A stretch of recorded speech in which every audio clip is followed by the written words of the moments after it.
All right, we're going to go ahead and get started. So thank you so much, everyone, for being here. We're so excited to have you here and get to chat with you, even as we're having a hard conversation, looking at the hard numbers surrounding gender and racial disparities in healthcare. I just want to get started by introducing your panelists. So today, moderating this discussion will be my coworker, Alexandria DuPont, the Associate Director of Operations at the Center for Global Women's Health Technologies at Duke, or you might hear us say GWHT. And myself, my name is Ashley Deans. I am the Communications Specialist at GWHT. And the two of us work together to advance our center's mission of erasing disparities in women's health. While the majority of our staff come from either an engineering or a science background, Alexandria and I have the opportunity to work more on the social and community engagement aspect of our center's mission. And then I am honored to introduce our guest panelists today. We are joined by Dr. Cooper Owens, the Linda and Charles Wilson Professor of History in the History of Medicine and Director of Humanities in Medicine program at the University of Nebraska-Lincoln. She is an Organization of American Historians distinguished lecturer, a past ACOG research fellow, and has won a number of prestigious honors for her scholarly and advocacy work in reproductive and birthing justice. A popular public speaker, Dr. Cooper Owens has spoken widely across the US and Europe.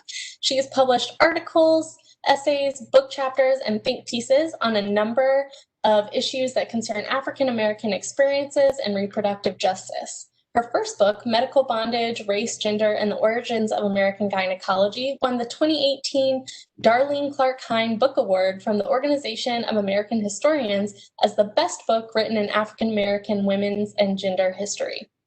So now I'm going to turn things over to Alexandria. She's going to share just a little bit more background about the Center for Global Women's Health Technologies and how this panel came to be before we get into our full discussion. Hi, good afternoon, everyone. Thanks so much for taking some time out of your lunch and out of your day to join us. So just to give you a little bit of background about the Center for Global Women's Health Technologies, we were founded in 2013 by Dr. Nimi Ramanujam. And when she founded the center at Duke University, she did it with the mission of empowering trainees to create an impactful solution that would eventually improve the lives of women both locally and girls globally. Since the inception of the center, we have catalyzed new research activities and the development and commercialization of several technologies that advance prevention and treatment of cervical and breast cancer. So over the past few months, as you all know, our world has been suffering through a global pandemic. Here in the United States, we have also been grappling with the ramifications of chronic and systemic racism. We have witnessed our country turn to protests and the toppling of statues as a cry for the nation to believe that Black Lives Matter has become familiar in our news. So at the Center for Global Women's Health Technologies, we have been confronting the fact that when gynecological research began, Black lives did not matter. And while our center does seek to place women and vulnerable populations at the center of our work, we are aware that we still have a lot of work to do, especially when it comes to confronting the painful and unjust history of gynecology. So today, our conversation is just the first of many in a journey of unveiling some of the dark history of gynecology, addressing the inequities that still happen today, listening to women's personal stories, and finding a way to move forward as we continue in our center's mission, innovate with passion and deliver with compassion. At the beginning of the summer, Ashley and I began seeking out resources surrounding gynecology and racism as we took on a new task of building a blog series to confront racism in women's health. So we came across Dr. Deirdre Cooper Owens' book, Medical Bondage. And both of us had several conversations about how amazing and inspiring this book was, and we imagined, what if one day we could learn from Dr. Deirdre Cooper Owens ourselves? So we are so honored today to have this vision become a reality and to be joined by Dr. Cooper Owens. We'll let her take it away from here. Thank you.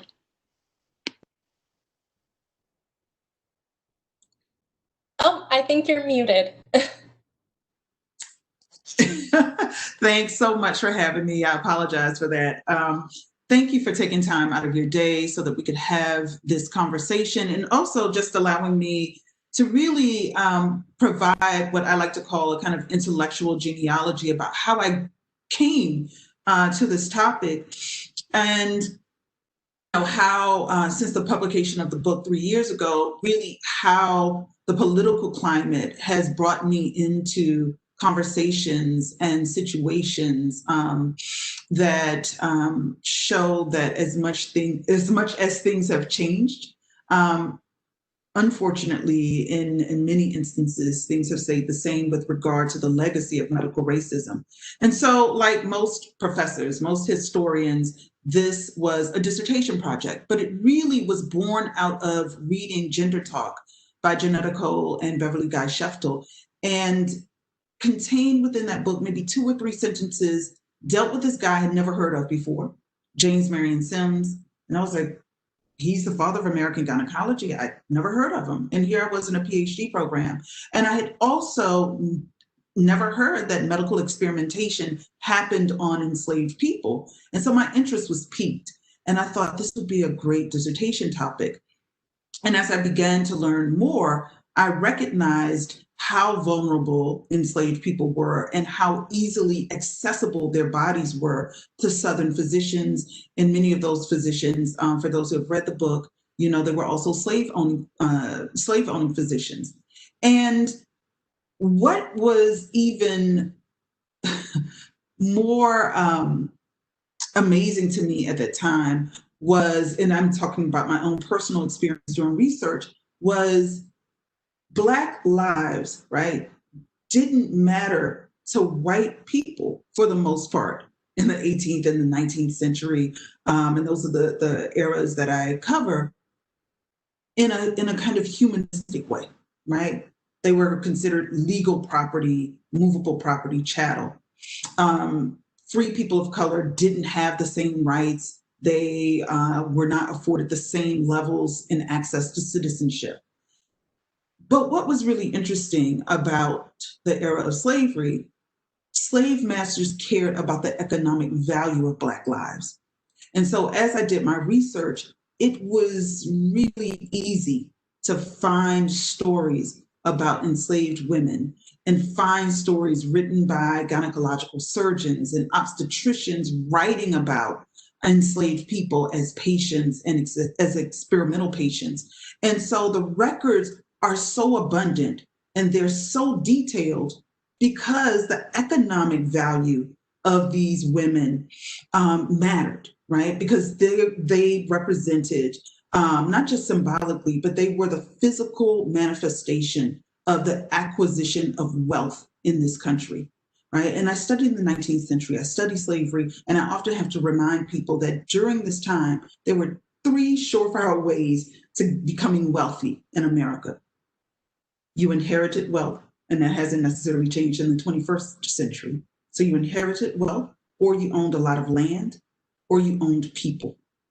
And so Black women's wombs during this time essentially carried the wealth of slave owners.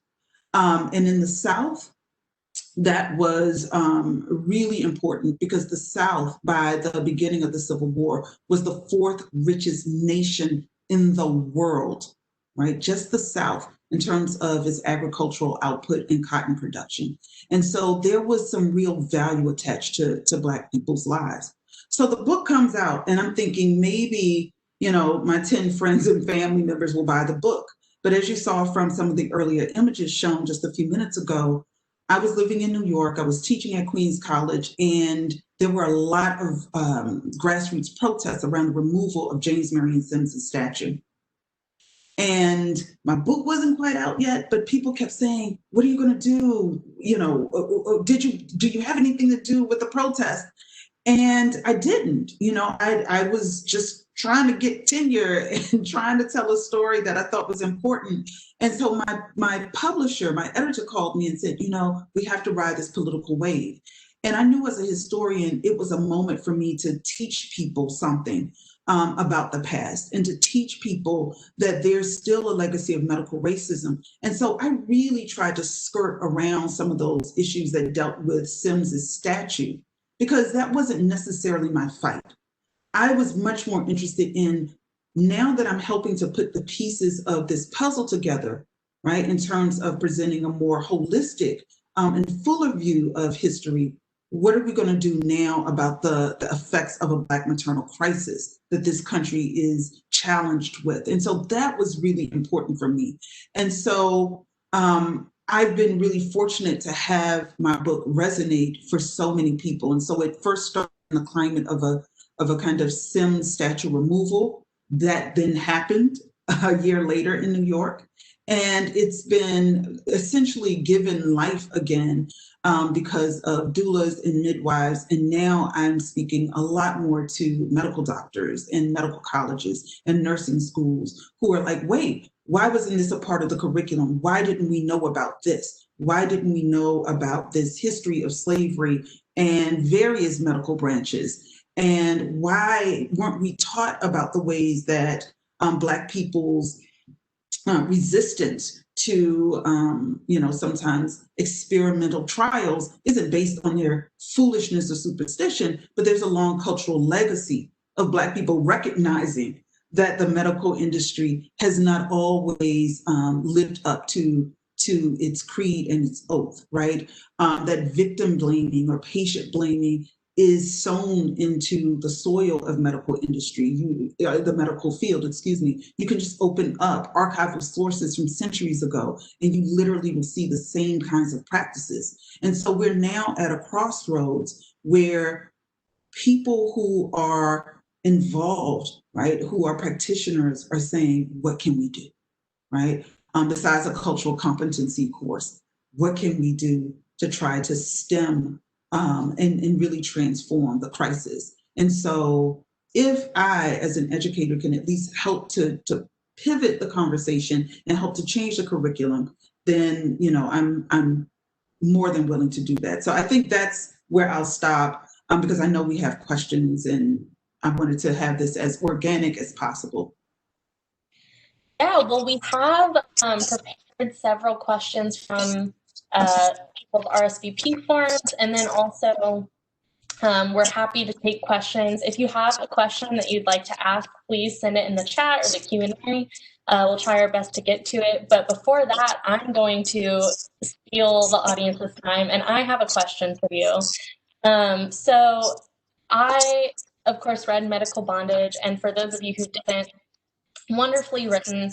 But at the very end, you go into a little bit of how you personally will feel affected by this history today. And I thought that was very enlightening and disheartening at the same time, of course. So I was wondering if you'd be willing to share just a little bit more, either in your personal experience or in your research, about how this dark history is still impacting medical practices today. You've already alluded to that a little bit, but I think I'd definitely love to hear more. Sure. Yeah, it's a little different from most history books, because most history books don't contain an autobiographical passage.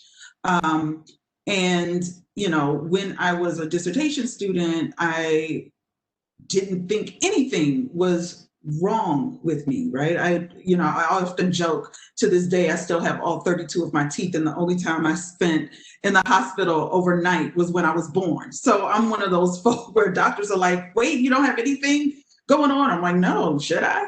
So I moved to New York, and I remember being really happy because I lived in Mississippi and taught at Owens for 5 years. So I'm just gonna say that. So I was able to go to New York and teach, and I was really happy. And my husband and I, who had been together for quite a while, said, okay, life is good. Maybe, we can think about having kids. So I mentioned it to my physician, who was a Black woman doctor. And she said, wait, how long have you been married? And I was like, over 15 years. And she's like, wait, and you've never been pregnant? I said, no. So she said, I think you need to see a specialist. Well, okay. I go to the specialist several months later, because this is New York, there are always waiting lists. And I have to get a number of diagnostic tests. And so I find out from the doctor, he says, oh, you have cervical stenosis. I didn't know what that meant. I asked, he said, so somehow the opening to your cervix closed, right? And so we didn't know how that happened or whether I was born that way. We had no clue, but he was going to have to dilate my cervix. Now, I've only heard the dilation of a cervix happening with pregnant people. So I don't know what that means. I'm calling every person who has given birth. What does it feel like? I don't know. So they can only tell me their experiences, and typically a baby is born. That's not the case with me. So I remember a day or two before, he called, his office called and said, "Oh, make sure you take 2 Motrin." I said, "Oh, okay." And I go in, and he and a nurse are in the room. And of course, I put my legs in the stirrups, I'm on the bed, and he's just talking. And I remember the speculum was used, and I felt him hold my ovary, kind of pull it towards him. And then I saw a long metal brush. That's what it looked like to me, this washer. And he bores a hole into my cervix for about 15 minutes. And I had never felt that kind of pain before. And I remember screaming, and the nurse, who was a white woman, just the way she looked at me was as if I was annoying her, as if I was being histrionic. And, I'm thinking in my head, you're thinking all kinds of thoughts, because I also, a few hours later, had to go back to campus and teach. And so I'm trying to process all of this. They leave, and I'm supposed to go for HSG, which is the dye test, essentially, in another building. And I have to clean myself, and I have to figure out where things are. And I remember calling my husband as I was walking across the street to the other hospital. And I was like, it was the worst pain I've ever felt. And he's like, "How do you feel?" It felt horrible. And this is how that section of the book was written. As I went to the other room, there was one Black nurse, and immediately she saw my face. And she did something that people don't do. And I understand lawsuits, all of those kinds of things. She started to literally rub me, just kind of hold me, like hold my hand, rub my forehead. She was telling me about her own IVF experience. And then she says, "Well, what do you do?" And I said, "You're going to laugh. I'm writing a book about the history of American gynecology." And so she says, "So you're going to put this in here, right?" And I said, "Put what?" And she said, "What you're going through." And I said, No, I'm a historian. We can't do that." And she said, "Girl, you better put that in the book." And I have to say, of course I didn't do it immediately, because when you're in the midst of something, you don't think about it in this kind of political way. But I remember as I was finishing the book, I thought, my gosh, here I was, essentially a symbolic descendant of these women that I had been writing about. And the fact that the doctor never gave me an anesthetic, just assumed 2 Motrin would relieve my pain. And so I went through another cervical dilation without him giving me pain relief again. Let's just say I switched specialists. But, I had all the markers of, success and respectability, and none of that mattered in that moment. And so, although I wasn't pregnant, and I don't have children, but even the process, right, of trying to become a parent is really marred because of the ways in which, people have certain expectations of you, right? That I, who am not a medical practitioner, would know where to get things to clean up an examination room, all of those kinds of things. So it really, for me, makes it a very personal story, because the women that I'm centering are, I always say, they're my foremothers. The women who I write about, particularly with the Irish immigrant women, these are the women that we are talking about right now in the news. Immigrant population that is kept in a detention center. With the nurse Dawn Wooten, who's the whistleblower for ICE, and talking about these forced hysterectomies or alleged forced hysterectomies. I'm writing about those populations. I'm talking to people because people need to see that the legacy of medical racism continues in the 21st century, is not a relic of our past. Yeah, thank you so much for sharing all of that. We appreciate it. I have some prepared questions, but what you were just hinting on actually segues really nicely into an audience question we have here. So Nikki asked, how are we to prevent what's been ingrained in our history of gynecology from manifesting itself again in ICE facilities or in similar situations? Yeah, I mean, it sounds simple, but people they just don't do it. I often say this to audiences, and not to be hyperbolic, but I will often get these questions, and so it's kind of, how do we stop this? How do we stop this? And it starts with people who don't raise their children to be racist. For the work I do, anti-racist. Anti-Black. When we're thinking about those detained in ICE facilities, people who are not xenophobic. The thing is, if we care about human life, then we have to treat people in humane ways.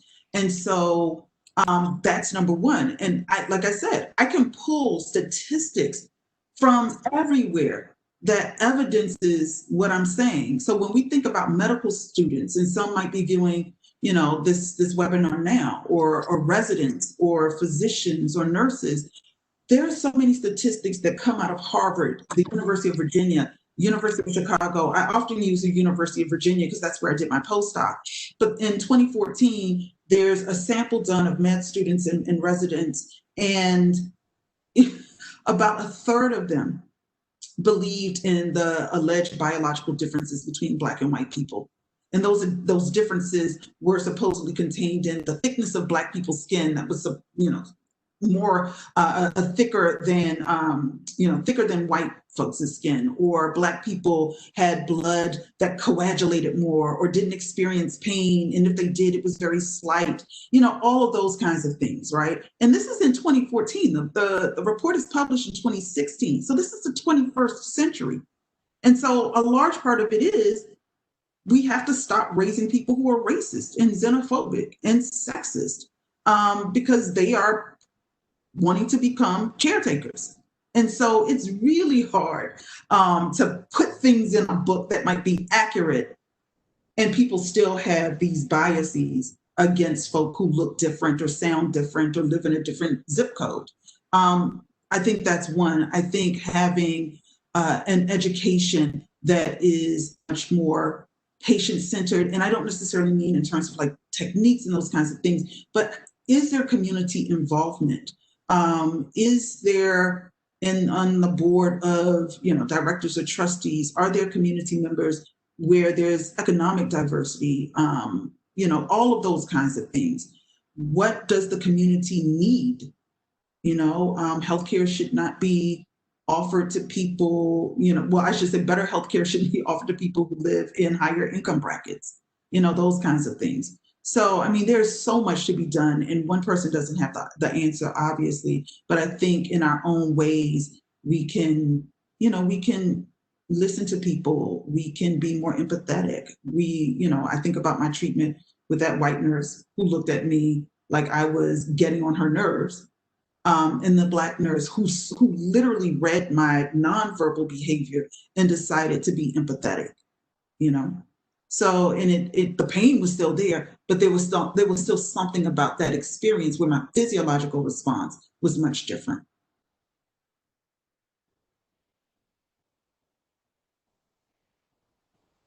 Yeah, thank you so much.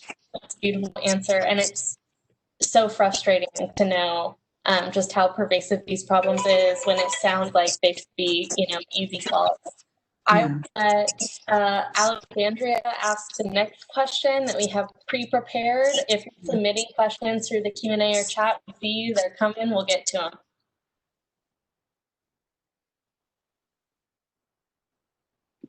How does this history of gynecology research influence gynecological practice today? All right, you know what?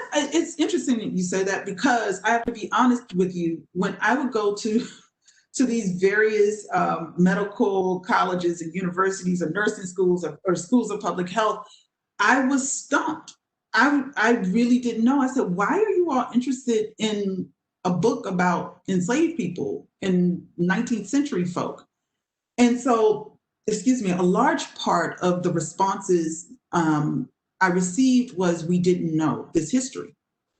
And this explains so much, and so anecdotally, I would be told, oh, this answers some gaps that I had, or this explains some of the resistance, or, they felt they needed to know some of the missing pieces.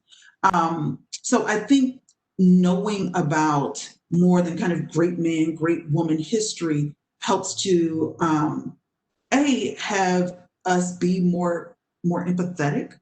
When you understand that the development of a medical branch was literally, literally linked to an economic labor institution like slavery. That should give you pause, because the building blocks of American modern gynecology cannot be separated from the building blocks of slavery, right? And so that it's already going to have some institutional barriers. There's already going to be some ingrained anti-Blackness woven into that. And so once you understand that, you can say, okay, now that I understand this wholly, what can we do to remove some of that poison, right? How do we excise this from the body, so to speak, or the body politic of medicine?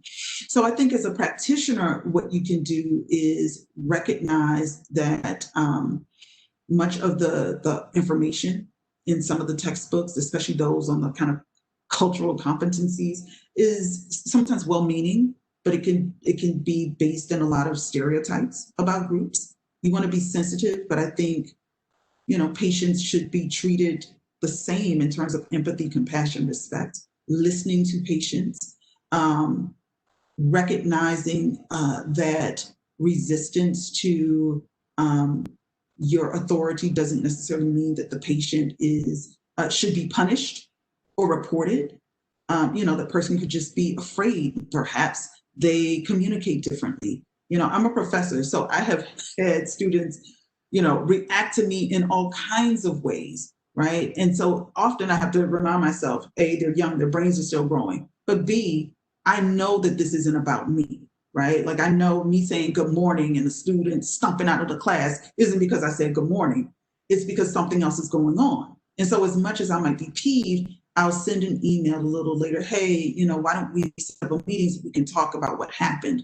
There are times I'm sometimes stern, but always respectful. And so I think there's the issue of just respect. When we often hear communities of color or people who are economically disenfranchised talk about what they want to be heard, number one, and they want to be respected. They don't want to be blamed. I often use this statistic as a kind of teaching tool, particularly with Black women and pregnancy. I have read, I have heard, I have seen the ways that nurses and doctors will blame Black women's pregnancy complications on their weight or their diet. They need to do this, they need to do that. And I'm thinking, wait, the average American woman is a size 14 or 16. That means that the average American woman buys her clothes from a plus size section of store. Not Black women, the average American woman. So how is it that other racial groups and ethnic groups are not suffering the same kinds of pregnancy complications, maternal morbidity or mortality, infant morbidity or mortality, right, than Black folk? And why aren't they being blamed? And I'm saying nobody should be blamed, right? But the difference is, why is there always this kind of exceptionality for certain kinds of groups of people? And so that's also woven into our country, right? As someone who studies the past, I often tell people, guess what's older than American democracy? Guess what actually had a longer place of residence in the United States than democracy? Slavery. And so even though it ends, it didn't mean that the anti-Blackness ended. It didn't, and so I could go on and on and on. So I think knowing the history helps us to become smarter. It helps us to become more empathetic. It helps us to be more analytical and self-reflective. And those are things that you don't even have to take a course for. You can actually implement on your own, right? Thank you, Dr. Cooper Owens. So we have another question here from the chat. It's from Brooke. She says, this is a really difficult topic to discuss. How do you teach this to students, especially those who are undergrads? Ooh, so thank you for asking that question. It's interesting. Even though I'm a historian of medicine at the University of Nebraska-Lincoln, when I was at other colleges, as much as I taught race, gender science or race, gender medicine in early America classes, most of my students were fine. The thing is, at the University of Nebraska-Lincoln, I have to teach the core courses. So I'm teaching classes sometimes that don't even deal with race, like the history of the Western medical tradition. And 2,000 years ago, 2,500 years ago, there wasn't race as we know it. So often I can't teach these courses, believe it or not. I literally do my teaching in terms of my public speaking. But what students actually grab a hold to, I think, is the ways that I make the historical actors not just kind of flat subjects on a page, but they actually are like, oh my gosh, I understand this person's life. I can imagine their pain. So the reception has been pretty positive, I think. I know that people, I've had students to connect with these stories in various ways. So sometimes I have a student who says, oh, my grandmother was telling me that her mom came over from a boat from Ireland, because one of my chapters is on Irish immigrant women. And, I wonder if something like that happened to her. So I will sometimes have them make these cultural connections. And once again, that's great because I teach students at the University of Nebraska-Lincoln who are not history majors. They are students who essentially want to be you. They want to go to med school, nursing school. They want to become public health workers. And so what it does is it allows them to be more empathetic. I do remember last semester I was teaching the history of American medicine.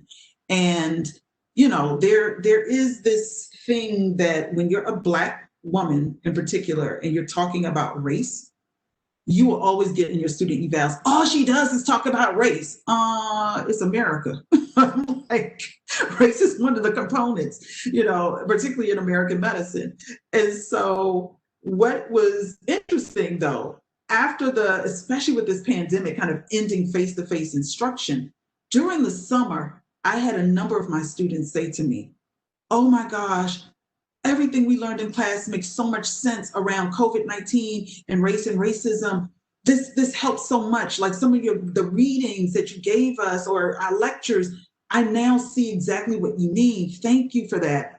And so, living through this moment, I think helped to, kind of make or concretize for them, oh, this stuff about race is actually important, or this stuff about racism is actually important. And just because I don't think I experience it because I'm in a really, really, really white state, in a really, really, really white city like Lincoln, doesn't mean that I'm not affected by it. So I think, they have, sometimes it takes a little time, but they've been analytical enough to be self-reflective when they've had those moments to step away.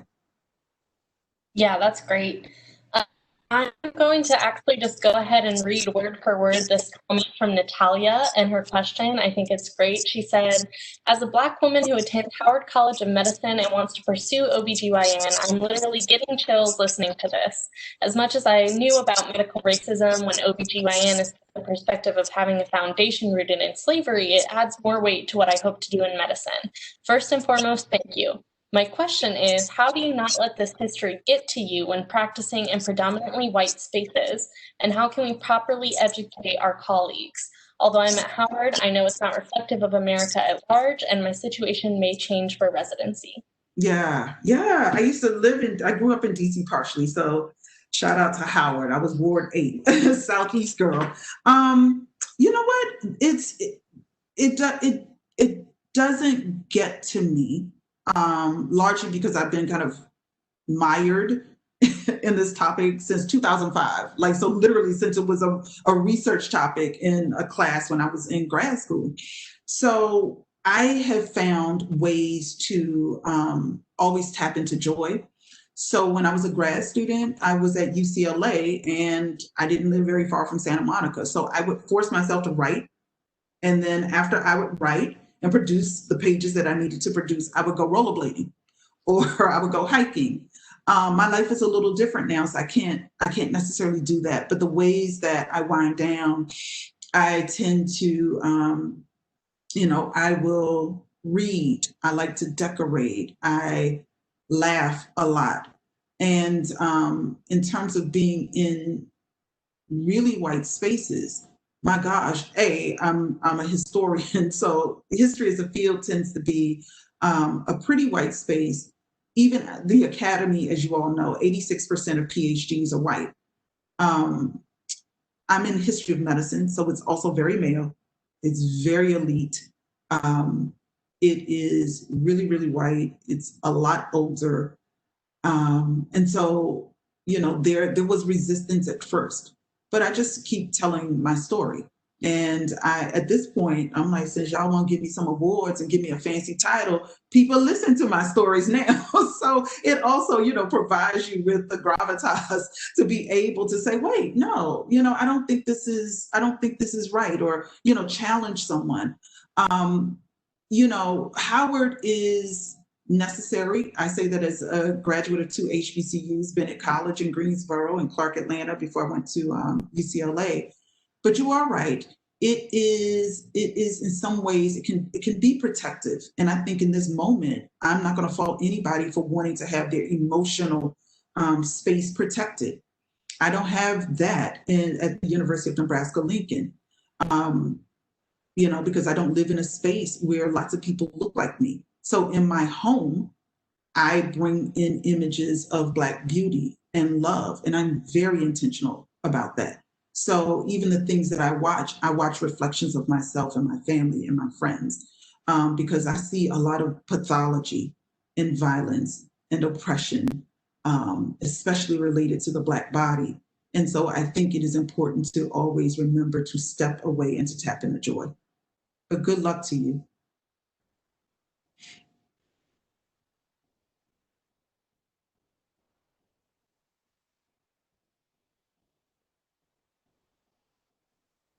Hey, we're having a little technical difficulty. We will go into the next pre-prepared question here. What do you think is the biggest misunderstanding about your work? Oh, yeah, that's an easy one. That is all about Sims. And I'm like, this book is not about Sims. I'm just like, no. I'm like, it's a book about the patients, That's why I call it medical bondage.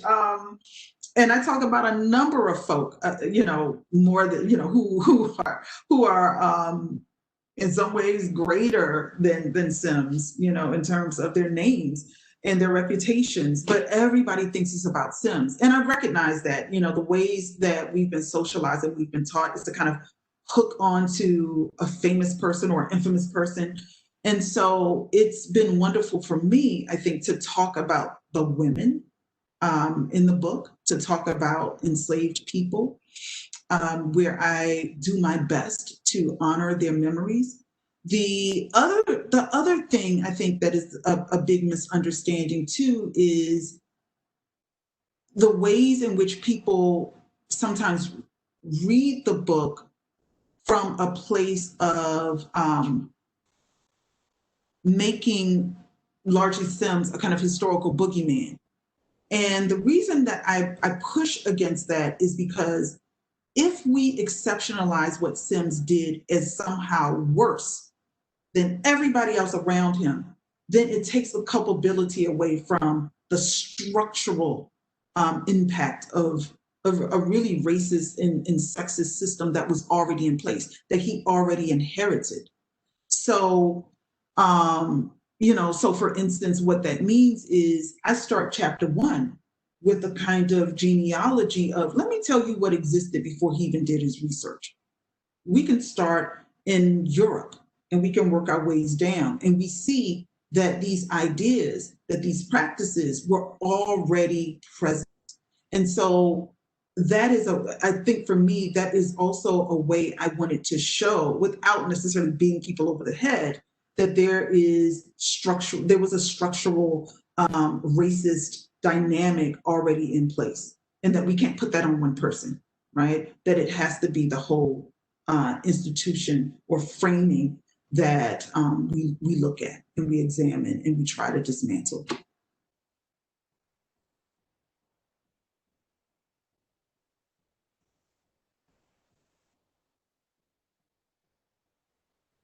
As I'm seeing the questions on my end, they're like flashing and go away. Yeah, So we have a lot of questions that are coming in right now. I'm going to go with this one from Julie. She says, hello, thank you so much for this fantastic webinar. My question is, with the violent and non-consensual history of American gynecology, combined with the inseparable history of eugenics associated with abortion and birth control methods, including the work of Margaret Sanger, how do we work to provide equitable family planning to vulnerable populations? ooh, that's a great question. That's a wonderful question. I think we could have, and I know this is, if everything were balanced and equal and all of those things. When I lived in New York, the reason I chose the fertility specialist that I did in Queens, I remember looking at their mission and going on the website, and they provided grants to people who needed it, right? For any person who wanted to be a parent. And so when I went in there, I saw people who were Hasidic Jews and same gender loving couples and older couples. And I mean, you saw the gamut. You knew people who had money from those who didn't, just from, just kind of from the outer appearance, all of those kinds of things. So I thought that is wonderful. And they also provided resources for how you could tap into getting money, because it was really, really expensive. I think it should be fundamentally covered by insurance. Personal example, when I was at Queens College, the CUNY system, or the City University of New York system, has a union. And so the union swallows the fees for our medical insurance. Because I wanted IVF and I lived in New York, I had to then get and pay for insurance that would cover it. So I went from paying nothing to paying $836 a month in New York on a salary that wasn't great. My husband was adjuncting at the time and working a number of like little jobs. And so here I was paying almost $1,000 for insurance to get IVF, and then being placed on wait lists and all of those things. And so, the only time I cried during the process, I remember, was dealing with insurance companies. It was horrible. So I think we have to look at the economic structure to create some parity, because people don't have access to even becoming parents. People don't have access to, especially if you live in a rural area. I grew up partially in South Carolina. There is no OBGYN ward. We only have one gynecologist, an obstetrician in the county. So in a lot of rural areas, women just don't have access to good care for themselves, because the doctors aren't there, the hospitals aren't there. So economically, we're going to have to just rearrange the system, because there is no parity. I don't know how it can be achieved as it is currently. Great, thank you. We have a question that's actually from Dr. Amy Ramanujan, the founder of the center, and she says, how can institutions go beyond condemning acts of racism and making empathy a part of the curriculum? Oh, what a wonderful, wonderful question. Because it seemed that after the George Floyd protest and the Breonna Taylor protest, everybody and their mama was doing some statement about Black Lives Matter. And I work at the Library Company of Philadelphia too, and they're like, we got to put this out. And I was like, but the one Black member on your board is transitioning out. And I'm the most senior Black person at the Library Company, and I'm a contract worker. So Black lives really matter in a city like Philadelphia. Where are the Black people? So my thing is, I don't care about these statements. Most Black people, our lives don't change because somebody puts a really well-written and thoughtful statement out. I mean, thank you for the symbolic act, but how does that change things? And so that's why I think this question is so good. I think we have to look around us. Why aren't there people who, it's not that they just look differently, but are we having people who are coming from different sectors of society, right? And so that might mean, you know, opening up and changing our concepts of what we think fit is, you know, because oftentimes I'll be on committees and people say, oh, I don't think that person is a good fit. So, you know, challenging those concepts. It is very clear that the people who are rewarded in this country are not often being rewarded for meritocracy. We can just look at our president. The man was not even the president of a PTA, and yet he becomes the president of the entire United States without any political experience or governmental experience. I had to be vetted for my job, and I had to have a certain requirement to meet the needs of the institution. And so I'm saying, if we can apply that same kind of stringency for people of color or women or immigrants, and we're not applying it in the same ways for very, very, very mediocre and subpar white folk, then, you know, we have to go, you're right, we have to go beyond that. So I think setting up not another task force, not another committee, but actually having people be, I'm just going to be real, maybe if they're punished, maybe if they're forced. If you continue to keep having the same board of directors who are all men or all white or all old or all rich, then something needs to happen. If you continue to have the same panels where everybody looks the same, something needs to happen. There needs to be some punitive damage. And that sounds really harsh, but in this country, laws changed only because people were fearful of what happened, fearful of, you know, being punished or rebuked. That's when laws tended to change. Yeah, that's great. Our next question is from Andrea. She says, thank you for your presentation. I'm a documentary filmmaker and wonder, how can media play a role in changing how we approach gynecological care? What has changed in public attitude since publishing your book? What is a moment where you felt its impact most? Ooh, that's a great one. I've been in 2 documentaries. One should be coming out soon. Abby Epstein and Ricky Lake, The Business of Birth Control. They did The Business of Being Born about 10 years ago, 11 years ago, maybe.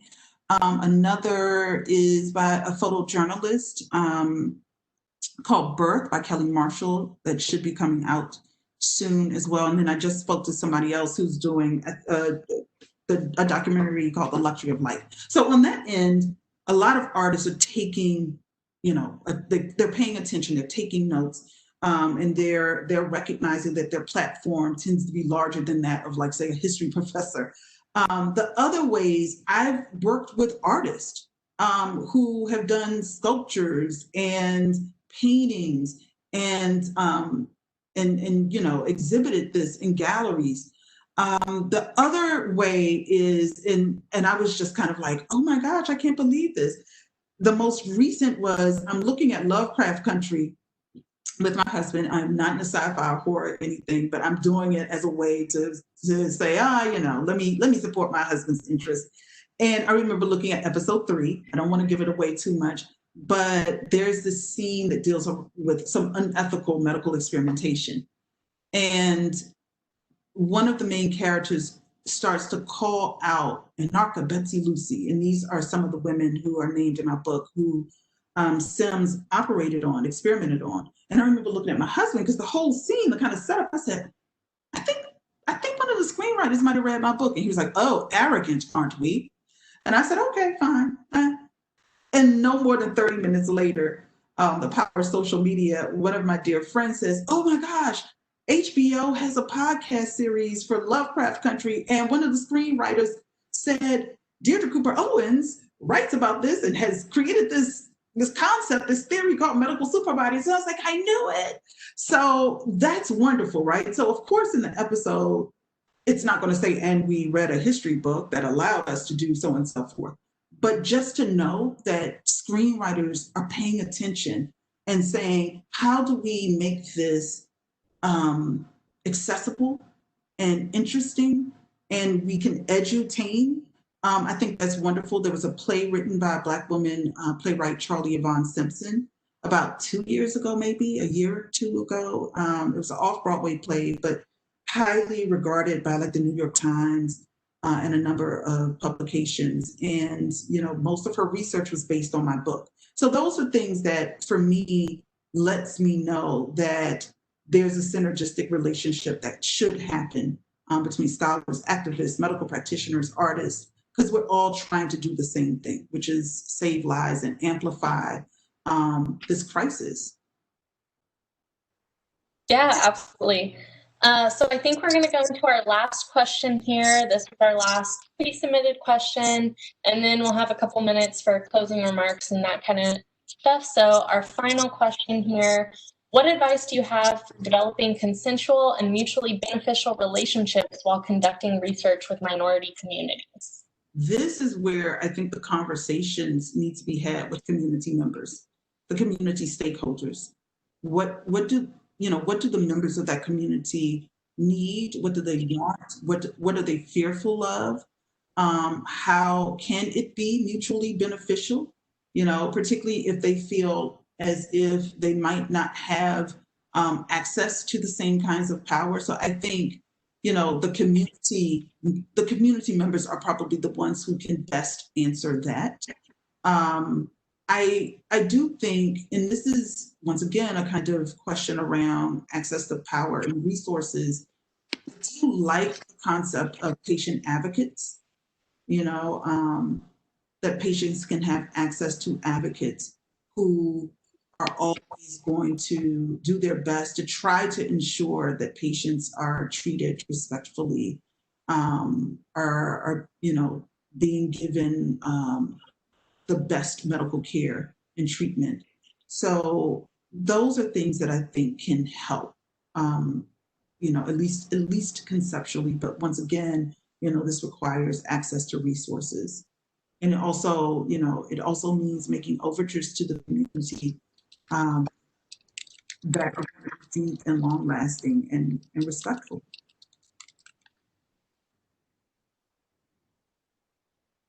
Great. Well, Dr. Cooper Owens, thank you so much for your time. And do you have any closing thoughts that you would like to leave of our group this afternoon? Yeah, you know what? Thank you all so much.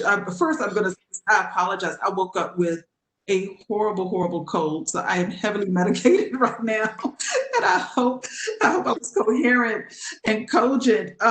You know, so I try to do my best to make myself not look like I have a cold. But no, thank you all so much. I'm just really impressed that Duke University is doing this kind of work and having these kinds of conversations. I see the poster up that's going to be happening again. So I think that's wonderful. It would also be wonderful too to perhaps extend that to the community stakeholders. You know, I think in your local communities to also see what is foremost on their minds around these issues, and to maybe, you know, work with activists as well. I know I've opened myself up to that, and it's really taught me quite a lot. So I've learned so much from activists, especially, and midwives and doulas have done a lot to educate me as well. So yeah, thank you all. Yeah, thank you. It's encouraging to hear you say that. We definitely already have some of that planned for our upcoming panel events, so that's very cool. Yeah, as you guys can see here, we do have another panel event happening next month. It'll be similarly structured to this, and we are going to email you if you RSVP'd after this panel is over, the information with that. And if you had a question that we didn't have time to answer today, you can respond to that email and we'll try our best to get to you, give you some feedback, that kind of thing. So that's all I have. Thank you, Dr. Deirdre Cooper Owens. If either of you have anything else to end on, that'll be great. That is it. Thank you all so much. And Thank you. thanks to the participants for stopping by as well. Yeah, thank you so much, everyone. Thank you, everybody. All right, bye.